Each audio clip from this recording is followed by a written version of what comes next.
বর্তমান সময় অনেক রোগীদের মধ্যেই একটি অন্যতম বড় সমস্যা হয়ে দাঁড়িয়েছে তাদের গোড়ালির ব্যথা।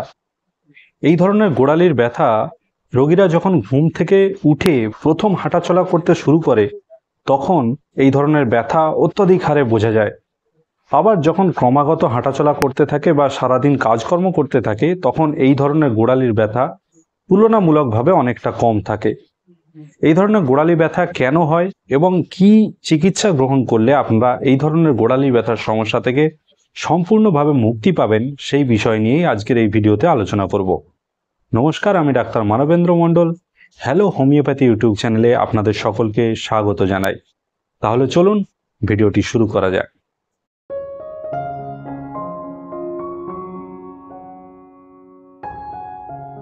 এই ধরনের গোড়ালির ব্যথার সমস্যা নিয়ে আমি আগেও একটি ভিডিও বানিয়েছি। যদি আপনারা সেই ভিডিওটি না দেখে থাকেন, ডেসক্রিপশনে সেই ভিডিওটির লিংক আমি দিয়ে দেব, আপনারা অবশ্যই একবার গিয়ে দেখে নিতে পারেন। এই ধরনের গোড়ালির ব্যথাকে সাধারণত প্ল্যান্টার ফ্যাসাইটিস বলা হয়। আমাদের গোড়ালি থেকে পায়ের আঙুল পর্যন্ত এক ধরনের টিস্যু থাকে যেটাকে প্ল্যান্টার ফ্যাসিয়া বা প্ল্যান্টার ফ্যাসা বলা হয়ে থাকে।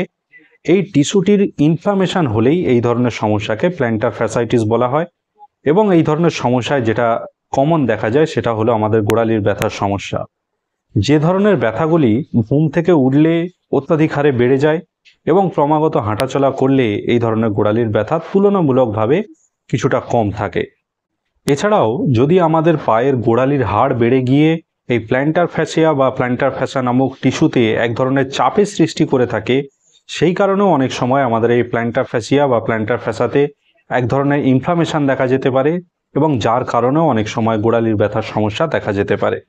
এই ধরনের গোড়ালির ব্যথা সাধারণত দুই রকমের হয়ে থাকে, একটি হলো অ্যাকিউট এবং একটি হলো ক্রনিক। যদি আপনি 3 মাসের কম সময় ধরে গোড়ালির ব্যথার সমস্যায় ভুগতে থাকেন তাহলে এই ধরনের ব্যথাকে অ্যাকিউট বলা যেতে পারে, এবং যদি আপনি 3 মাসের বেশি সময় ধরে গোড়ালির ব্যথার সমস্যায় ভুগতে থাকেন তাহলে এই ধরনের সমস্যাকে ক্রনিক কন্ডিশন বলা যেতে পারে।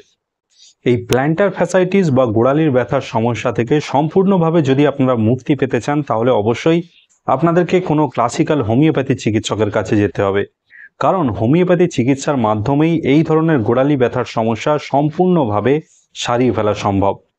এমনকি যদি গোড়ালির হাড় বৃদ্ধি পেয়েও আপনার এই ধরনের প্ল্যান্টার ফ্যাসাইটিস বা গোড়ালির ব্যথার সমস্যা দেখা দিয়ে থাকে, সেক্ষেত্রেও হোমিওপ্যাথি ওষুধের মাধ্যমে এই বৃদ্ধিপ্রাপ্ত হাড়কে ডিজলভ করে ফেলার মাধ্যমে আপনাকে আবার সম্পূর্ণভাবে সুস্থ করে তোলা যায়।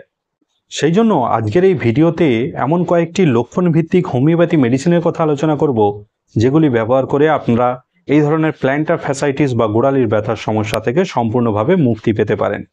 কিন্তু হোমিওপ্যাথি চিকিৎসা যেহেতু লক্ষণ ভিত্তিক চিকিৎসা, সেই জন্য আপনারা এই সবকটা মেডিসিন কখনোই একসাথে ব্যবহার করবেন না। আপনাদের যে গোড়ালির ব্যথার লক্ষণ সেটা যে মেডিসিনের সঙ্গে সবচেয়ে বেশি মিলে থাকবে শুধুমাত্র আপনারা সেই একটি মাত্র মেডিসিনকেই ব্যবহার করবেন এবং তার মাধ্যমেই আপনারা আপনাদের গোড়ালির ব্যথার সমস্যা থেকে সম্পূর্ণভাবে মুক্তি পেতে পারবেন। প্ল্যান্টার ফ্যাসাইটিস বা গোড়ালির ব্যথার জন্য প্রথম যে হোমিওপ্যাথি মেডিসিনটির কথা বলবো সেই মেডিসিনটির নাম হলো আর্নিকা মন্টানা।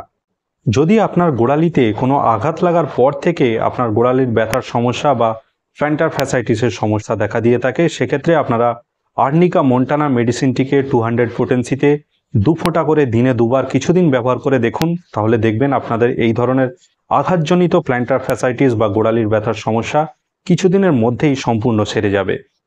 প্ল্যান্টার ফ্যাসাইটিস বা গোড়ালির ব্যথার জন্য পরবর্তী যে হোমিওপ্যাথি মেডিসিনটির কথা বলবো সেই মেডিসিনটির নাম হলো অ্যামন মিউর। বিশেষ করে সকালবেলা ঘুম থেকে উঠলে যদি গোড়ালিতে এক ধরনের থেঁতলে যাওয়ার মতো ব্যথা লক্ষ্য করা যায় এবং এই ধরনের গোড়ালি ব্যথার সাথে যদি গোড়ালিতে হাত দিয়ে ঘষে দিলে কিছুটা উপশম পাওয়া যায়, এই ধরনের লক্ষণযুক্ত গোড়ালির ব্যথা বা প্ল্যান্টার ফ্যাসাইটিসের ক্ষেত্রে আপনারা অ্যামন মিউর মেডিসিনটিকে 200 পোটেন্সিতে পরপর 3 দিন সকালবেলা খালি পেটে 2 ফোঁটা করে ব্যবহার করে দেখুন, তাহলে আপনাদের এই ধরনের লক্ষণযুক্ত গোড়ালির ব্যথা বা প্ল্যান্টার ফ্যাসাইটিসের সমস্যা সম্পূর্ণভাবে সেরে যাবে। আরও এক ধরনের গোড়ালির ব্যথার সমস্যা দেখা যায় যেটা সাধারণত সকালবেলা ঘুম থেকে উঠলে অত্যধিক হারে বৃদ্ধি পায়, কিন্তু ক্রমাগত হাঁটাচলা করলে এই ধরনের গোড়ালির ব্যথা তুলনামূলকভাবে অনেকটা কম হয়ে যায়। এবং এই ধরনের গোড়ালির ব্যথায় হাঁটাচলা করার সময় যদি মনে হয় যে পায়ের গোড়ালিতে কিছু একটা গেঁথে আছে এই ধরনের লক্ষণযুক্ত গোড়ালির ব্যথার সমস্যায় আপনারা রাস্টক্স মেডিসিনটিকে 1 mg পোটেন্সিতে পরপর 3 দিন সকালবেলা খালি পেটে 2 ফোঁটা করে 1 চামচ জলের সঙ্গে মিশিয়ে খেতে পারেন। তাহলে আপনাদের এই ধরনের গোড়ালির ব্যথার সমস্যা থেকে আপনারা কিছুদিনের মধ্যেই সম্পূর্ণভাবে মুক্তি পেয়ে যাবেন। আজকের এই ভিডিওতে প্ল্যান্টার ফ্যাসাইটিস বা গোড়ালির ব্যথার জন্য যেসব হোমিওপ্যাথি মেডিসিনগুলির কথা আলোচনা করলাম, এই মেডিসিনগুলি সাধারণত অ্যাকিউট কেসে খুব ভালো কাজ দিয়ে থাকে। অর্থাৎ যেখানে আপনার গোড়ালির ব্যথার সমস্যা 3 মাসের কম সময় ধরে হয়ে আছে, এই ধরনের গোড়ালির ব্যথার ক্ষেত্রে এইসব মেডিসিনগুলি খুব ভালো কাজ দেয়। কিন্তু যে ক্ষেত্রে আপনার গোড়ালির ব্যথা 3 মাসের বেশি সময় ধরে হয়ে আছে, সেক্ষেত্রে অবশ্যই আপনাকে কাছাকাছি কোনো হোমিওপ্যাথি চিকিৎসকের পরামর্শ নিতে হবে। কারণ হোমিওপ্যাথি চিকিৎসা হলো সম্পূর্ণ লক্ষণ ভিত্তিক চিকিৎসা। এক্ষেত্রে আপনার শারীরিক লক্ষণ, মানসিক লক্ষণ এবং আপনার পারিবারিক রোগের ইতিহাস জেনে একটি কেস টেকিং করার মাধ্যমে তবেই একটি সঠিক ওষুধ নির্বাচন করা যায়। এক্ষেত্রে আপনারা চাইলে আমার সাথেও সরাসরি হোয়াটসঅ্যাপে পরামর্শ করতে পারেন। এই মুহূর্তে যে হোয়াটসঅ্যাপ নম্বরটি আপনারা স্ক্রিনে দেখতে পাচ্ছেন, এই হোয়াটসঅ্যাপ নম্বরে যোগাযোগ করে আপনারা সরাসরি আমার থেকেও চিকিৎসা নিতে পারেন। তাহলে আপনাদের সঙ্গে আমি কথা বলে আপনার মানসিক লক্ষণ, শারীরিক লক্ষণ এবং আপনার পারিবারিক রোগের ইতিহাস জেনে নিয়ে একটি সঠিক ঔষধ নির্বাচন করতে পারবো। প্ল্যান্টার ফ্যাসাইটিস বা গোড়ালির ব্যথার সমস্যা নিয়ে আজকের এই ভিডিওটি এইখানেই শেষ করলাম। এই ভিডিওটি আপনাদের কেমন লেগেছে অবশ্যই আপনারা কমেন্ট বক্সে কমেন্ট করে জানাতে পারেন।